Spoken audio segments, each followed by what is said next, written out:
Long-time lurker here, and I've always contemplated telling my story. I feel like I'm finally ready to revisit that time in my life. Maybe that is because my mother finally forgave herself. I was 10 years old, just started 5th grade. I made a new friend in school, Janie. My parents allowed me to go for a sleepover at her house. They met her mom once. My mom and dad were pretty laid back because I was their last kid. My sisters were 9 to 13 years older than me. So my mom dropped me off, said hello to Janie's mom, and left. Me and Janie started playing karaoke. When her mom decided she was going to leave, she said goodbye to us, gave us kisses on the cheek, and I remember thinking she smelled like black licorice. Me and Janie were left to do whatever we wanted for the next 5 hours. Janie's older sister came home around 1 a.m. and told us that we should go to bed because we were falling asleep on the couch. So we went into Janie's room and laid in her bed later that night. I can't be sure what time because it was pitch dark. Janie's mom came home. I woke up to a pounding sound on Janie's bedroom door. Started yelling in fear when I felt a hand over my mouth. It was Janie telling me to be quiet and pretend to be asleep. But at that moment, it was too late. Her mom had kicked the door open and stormed over to the bed and grabbed Janie's face. She began screaming at Janie because we accidentally left the TV on. I was trying to hide under the covers, but she saw me. She began slamming her fist on the bed around me, screaming, "You think you're better than me?" Over and over. I was sobbing, and all I could think about was going home. I was so scared, and I begged her to let me call my parents because I felt sick. Her mom grabbed my chin and looked me in the eyes and said, "I know what you're doing, little girl, and you aren't going anywhere until I say you can." She stormed out of the room, slamming the half-broken bedroom door behind her. Janie said nothing, and neither did I. Needless to say, I did not sleep that night. In the morning when I went to call my mom, Janie's mom was on the phone. She wouldn't let me use it, even though I asked her multiple times. Finally, she was going to take a shower, and I heard her pass the phone off to Janie's little sister and said, "Don't let that little bitch use this phone. If you do, I ain't buying you cigarettes anymore." I was a sheltered kid at the time, but when I overheard that, I knew I had to get out of there.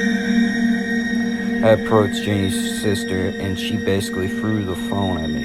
She was ready to give it to me before I asked for it with a look of fear in her eyes. And she said, "My mom is calling her guys, so you need to call your home now." So I did. She saved my life, and I still believe that to this day was her guy, someone who was going to get rid of me. I shuddered at the thought. The rest of the story isn't very exciting. My mom picked me up. I acted like nothing was wrong. 2 days later, it was Parents' Day in school. Janie was in my class, which meant her mom was there. Her mom approached me and asked me why I never wanted to come over anymore and accused me of being a mean girl. She talked to me in a way that seemed harmless, therefore it wasn't obvious to my mom or my teacher. I kept my mouth shut and didn't say a word. Well, until 2 weeks later, my older sister was babysitting me while our parents were at the movies. I broke down and told her what happened because I couldn't stop thinking about it.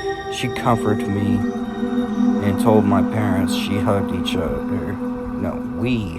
other and we cried.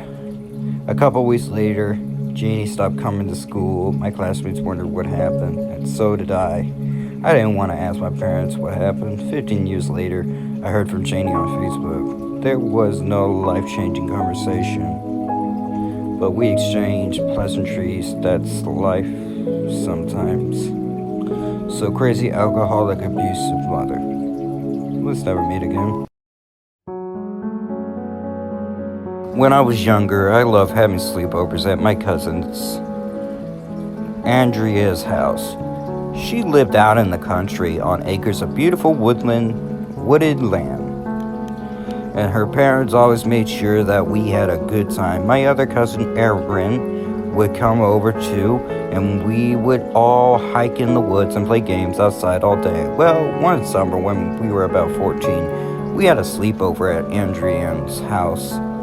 Since it was out in the country, neighbors were far away. The closest neighbor to Andrea's house was about a half mile away, and this person happened to be her grandfather and step-grandmother. Her grandparents were popular people, and many family members would come out for a visit. During this particular sleepover, during the day, a distant relative was visiting Andrea's grandfather.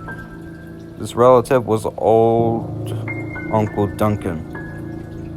I'm not sure how distantly he was related or who he really was. This was the first time I had seen him or heard of him. We walked down to Andrea's grandpa's house and saw Duncan there. We said hello, and that was that. He looked like any creepy old mountain man. Old, missing teeth, long, scraggly hair. He didn't say much to us, but he kept staring at us the entire time. We were there. After a while, we got creeped out and left. When we got back to Andrian's house, her mother asked us why we were back so soon because we had told her we were going to hang out there for a while.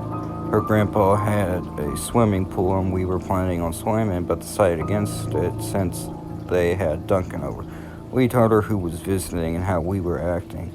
And her mom looked at us with a very serious face. She said, "Don't ever be alone around Duncan, do you understand?" When we asked why, she refused to talk about it. She just kept saying, "Just don't." After a while, we busied ourselves with teenage girl things like painting our nails and watching TV, etc. We forgot all about Duncan. We decided it would be fun to camp out in the woods that night. This was something we did all the time. So we set everything up and got a bonfire going. We had a really great time hanging out and roasting hot dogs, marshmallows, and all that good campy stuff. We even returned to her grandpa's house and went swimming since we saw that Duncan was gone and her grandpa said it was okay.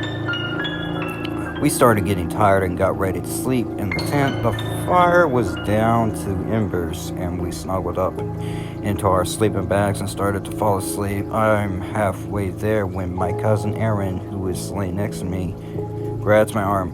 "Ow," I said loudly. "What the hell?" "Shh," Erin said. I heard footsteps outside the tent. I think she's full of shit and trying to scare us. I say as much, but she keeps insisting that she's hearing footsteps. Andrea eventually hears us whispering and wakes up and joins in the conversation. She doesn't believe Erin either, but sits up slowly and listens carefully. We wait about 5 minutes in silence when we do hear heavy footsteps right outside our tent door. We all agree that we heard it with a silent nod and looks of terror on our faces. Andrian, who is a country girl, always had a pocket knife on her. She pulls it out of her boots that are on the inside the tent and pulls the blade out. She motions for us to come in closer and whisper on 3. We run for the house since her house is only about a football field length away from our campsite.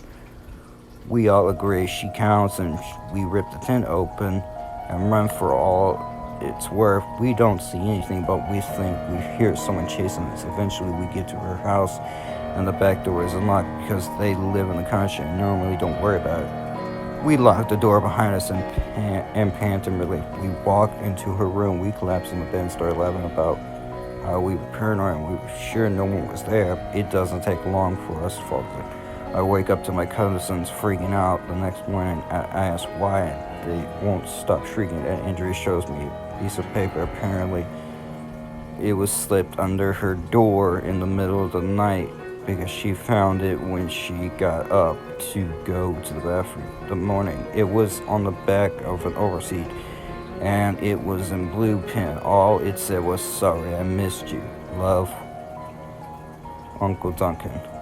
We showed the note to Andrian's mom, and her mom explains that Duncan is a convicted child molester, which is why she doesn't want us to be alone around him. We show her the note, and she calls the police. I haven't seen or heard about anything about Uncle Duncan since.